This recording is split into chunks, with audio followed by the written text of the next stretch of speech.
My name is Rebecca Darr, and I'm the Chief Executive Officer for the WINGS program. The WINGS program is the largest domestic violence agency in the state of Illinois. We provide emergency safe housing, we provide long-term housing, and counseling and support services to victims of domestic violence and their children. So we take them in as needed on an emergency basis. We give them everything they need to get back on their feet. If they need longer-term housing, we move them into apartments, and we help them get jobs, and we help them get stable and save money so that they can be successful. I came to WINGS 19 years ago when it was a relatively small organization helping homeless women and children in the northwest suburbs of Chicago, and we saw a huge need in the state of Illinois for more services for victims of domestic violence. Most of our families that were coming to us at that time were becoming homeless as a result of leaving a domestic violence relationship and not being able to make ends meet and to make it on their own. So we took it upon ourselves to build the first and only domestic violence safe house in the northwest suburbs of Chicago. So the innovation that landed WINGS our award this year was our WINGS Metro facility.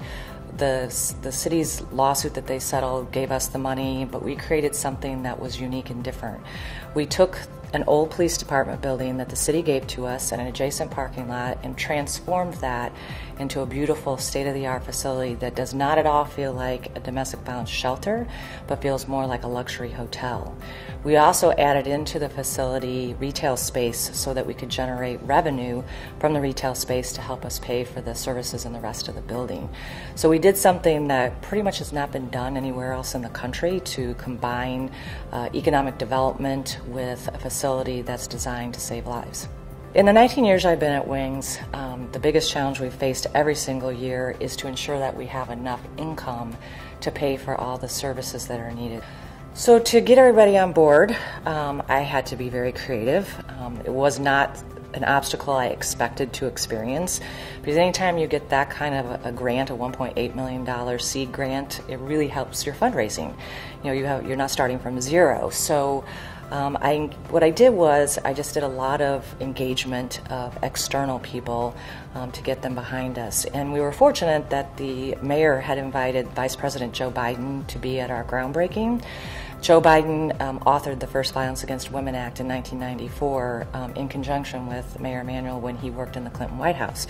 So little did I know how much that would help me with the fundraising, but for example, when I went to Verizon and asked them for funding, they gave me 5 times what I asked for because the president of the Midwest region knew Joe Biden. And so it was things like that that I really had to show the non-believers that this wasn't too big for us, that this is something that the city needed, that WINGS could do this, and most importantly, that the victims of domestic violence needed this, because the city only had 120 shelter beds at the time, and we were adding a 40% increase in capacity to be able to help more people. So not moving forward was never an option, but getting creative and finding big allies in the city.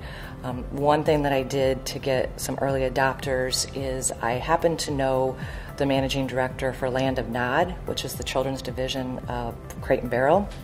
How I know her is that she's married to the best friend of my board chair's son. And it was just a fluke. So I called her up and said, would Land of Nod do the children's playroom for me so that I have a national company on my list?